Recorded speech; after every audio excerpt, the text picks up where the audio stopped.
Mediterranean Mosaic.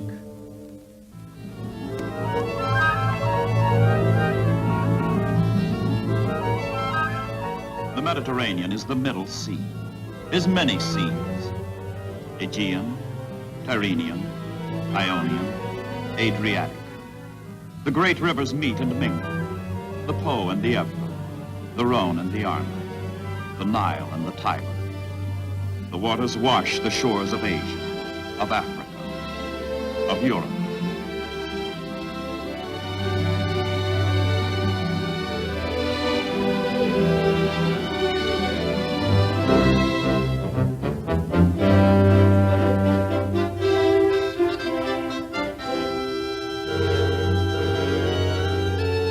Europe's new master, Hitler, waxing bold in the limelight of his conquering armies, grants an audience to his Axis partner from the Mediterranean. Flourish and pomp are an integral part of such meetings. Between them, these two, the Führer and Il Duce, have arrogated to themselves the destiny of the old world, all its oceans, all its people.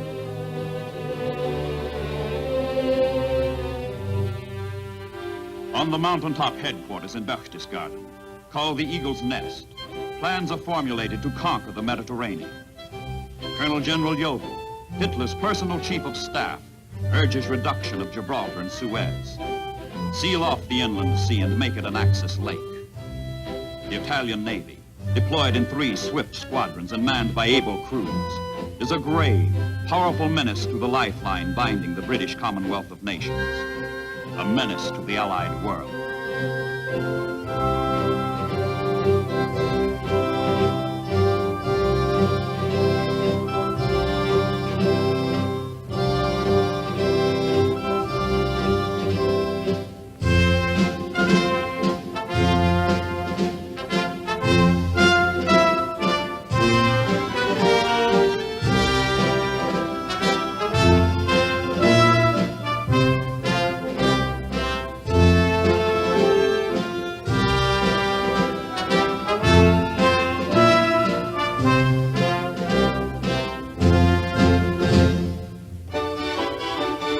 The French fleet guards the western Mediterranean at the outbreak of war. Famous for the speed of its cruisers and destroyers, the French sortie from their bases at Toulon, Algiers, and Oran. Their hopes are high, their faith as yet unshattered.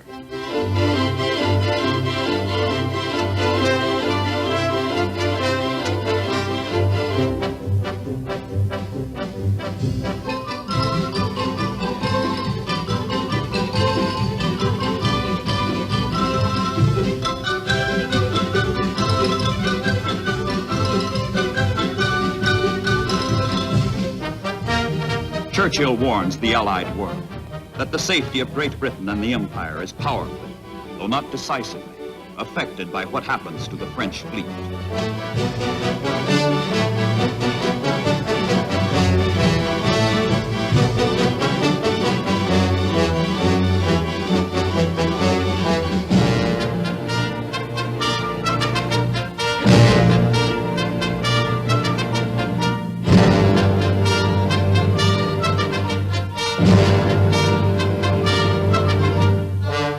For the British, control of the Mediterranean rests literally on a rock, Gibraltar, guardian of the narrow strait that leads from the Atlantic into the sea which serves as a moat around Hitler's southern flank.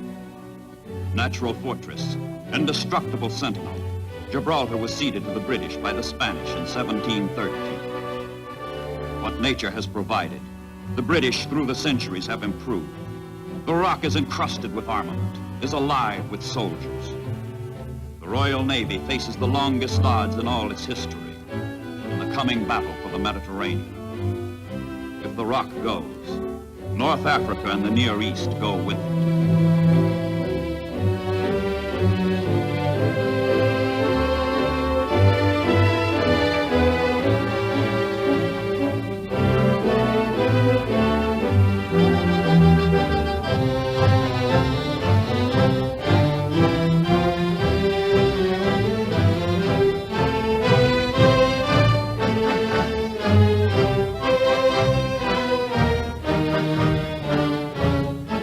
His Royal Highness, the Duke of Gloucester, brother of the King, inspects the defenses.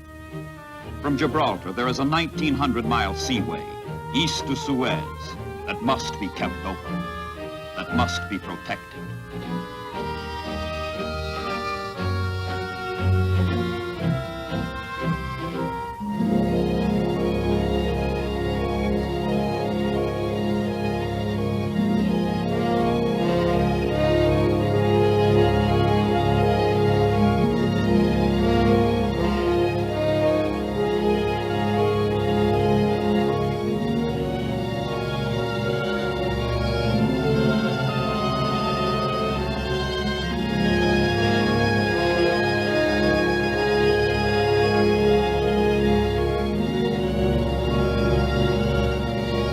Flags of the free rally around the rock.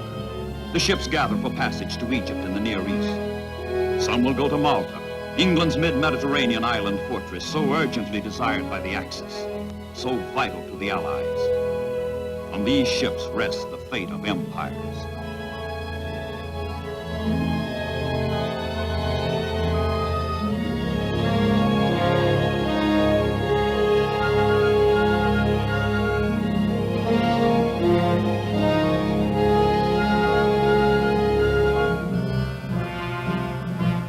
As a convoy heads for Malta, the ship's officers face the harsh knowledge that the enemy is under, over, and on the sea route ahead. But officers and men remember the ancient words.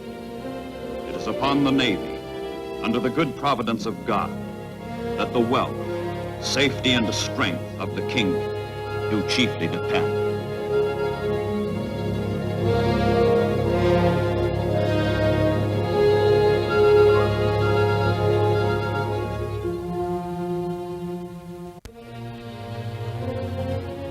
One of England's great decisions of the war is to strengthen her Mediterranean fleet while the British Isles are still in danger of German invasion. The Royal Navy, outnumbered and outgunned here, sweeps forth to clear the sea lane to Malta.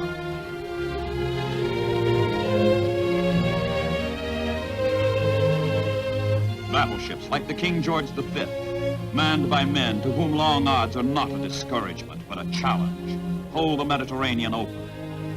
Horsepower, 110,000. Speed, better than 30 knots. Yet the soul of the ship is not her machinery, but the spirit of the English sailors who manned her. From the days of sail to the time of the turbine, that spirit has remained unaltered. It destroyed the Spanish Armada, smashed Napoleon at Trafalgar. In World War II, this spirit permeates the fleet. It is more formidable to Britain's foes than armor plate and cannon.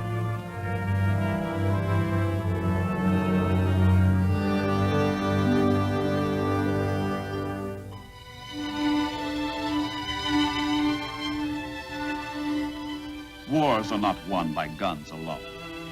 The words, the great words of the Royal Navy's traditional prayer, sustain the sailors in their peril.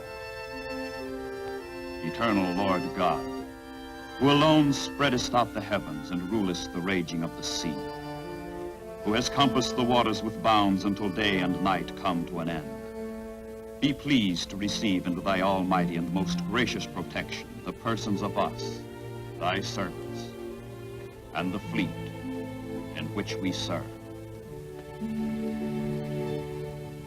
Aboard a British man-of-war, there are 5 mealtimes a day. Cocoa on the morning watch, breakfast, dinner, tea, and a supper. The galleys of the King George V must feed a crew of 1,900 men.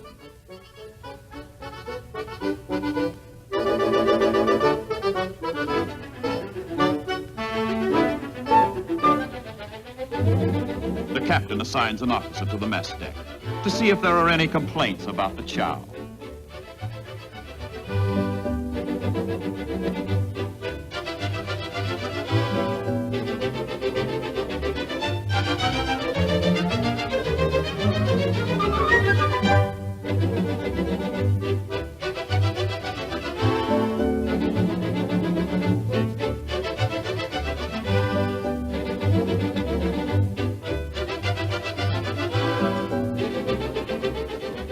Written in the King's regulations. A daily ration of 1/8 of a pint of rum shall be issued to every rating over the age of 20. Those who do not drink get 3 a day, called grog money instead. The rum is issued neat to petty officers. For the other ratings, it is mixed with 2 parts water. Officers must supply their own spirits.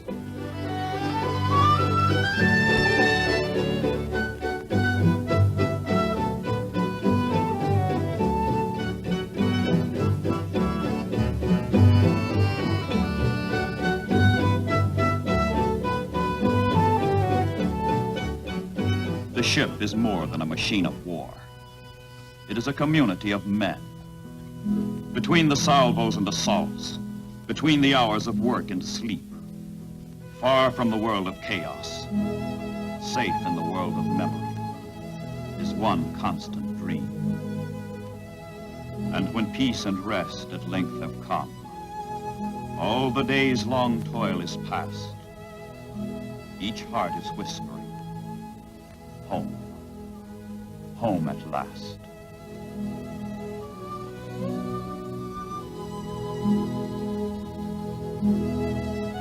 Home. Home, sweet home.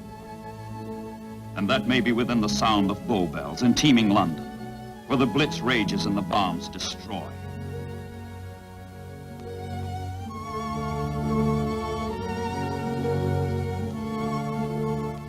Nor around thee thy wife and sweet little ones come, all clamoring joyous to snatch the first kiss, transporting thy bosom with exquisite bliss.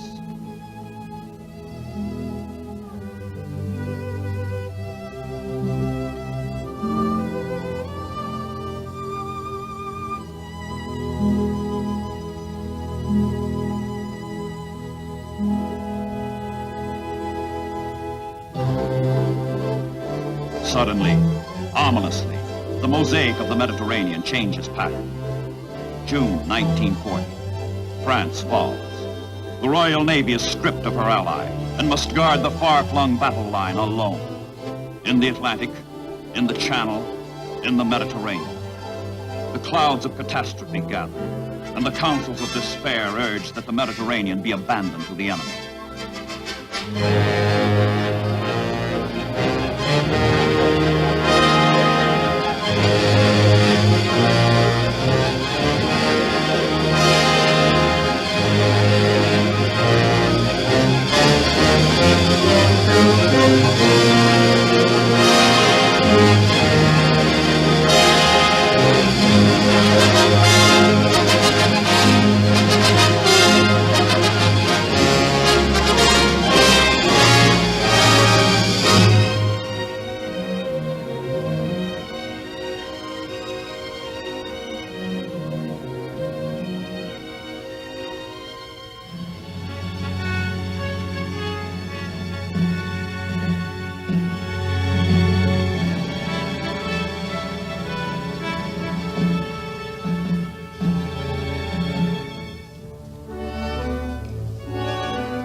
The Royal Navy knows no retreat, believing that he either fears his fate too much or his deserts are small, who dare not put it to the touch to win or lose it all.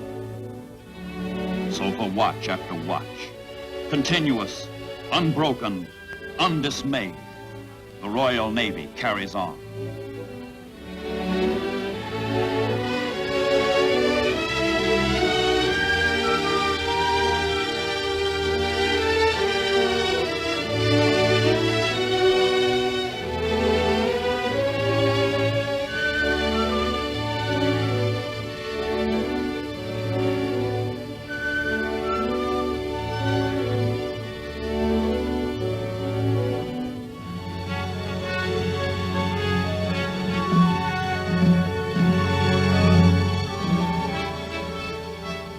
Malta. Island, fortress, naval base, landing field. Malta. The irremovable thorn in the soft underbelly of the Axis. Whichever way the aggressors turn in the Mediterranean, there stands Malta, a stumbling block in their path. But the tiny island, with its 275,000 people, must live from convoys that fight through, The enemy is only 60 miles away in Sicily. Whoever holds Malta controls the central Mediterranean, and the British hold on to it like a bulldog. The British and the Maltese themselves. From times unimaginably remote, the waves of history have washed over Malta. The ordeals of the past pale before the present incessant threat of terror from the sky.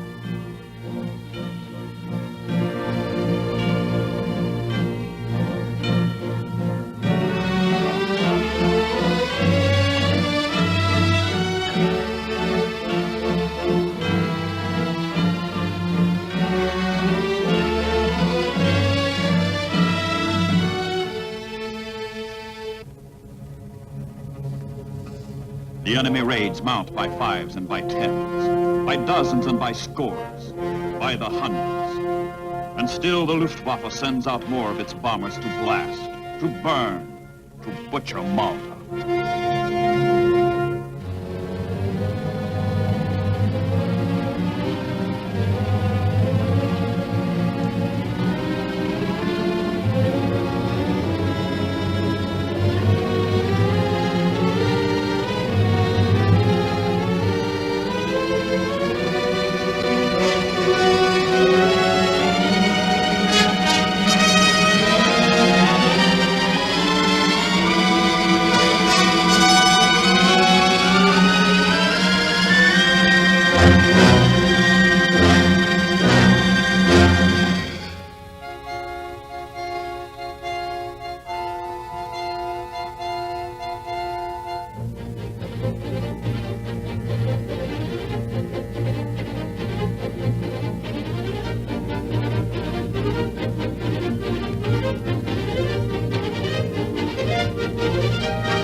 17 months, Malta lives through a nightmare of attack.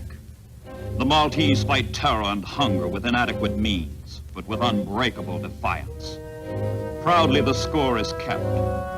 Air raid number 1,774. But the Axis has its grim statistics too.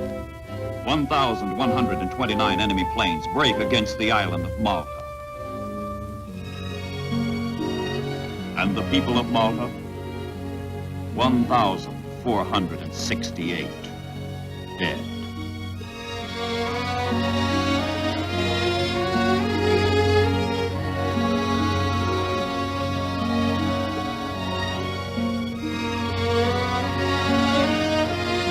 The grand harbor of Malta becomes a shambles of rubble and twisted steel.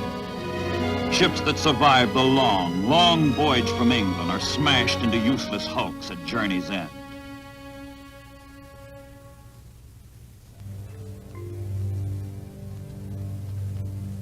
The bottom of Malta's harbor is littered with the skeletons of ships that died to keep the island alive.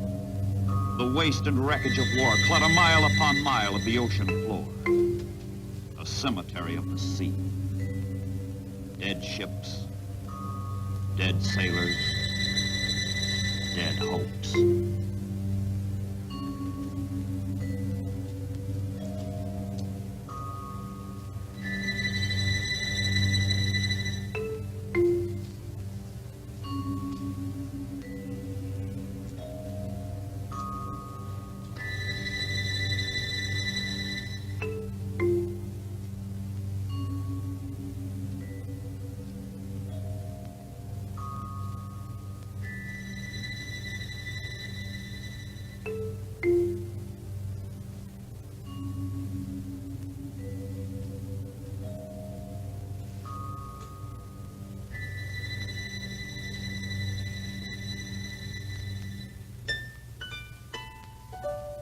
But life goes on. Through endless ages, aggressors have battered at the gates of Malta, have had their hour and disappeared.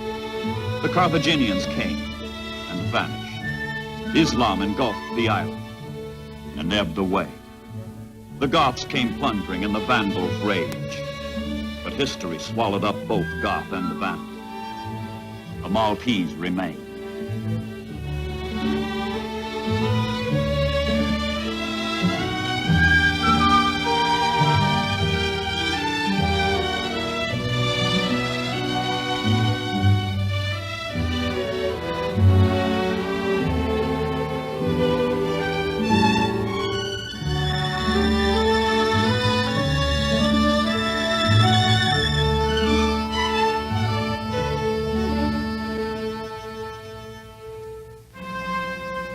In the hour of Malta's ordeal, King George VI pays a sailor's tribute to the island's allegiance to the Royal Navy. All the bells in all the churches ring, and all the people greet His Majesty.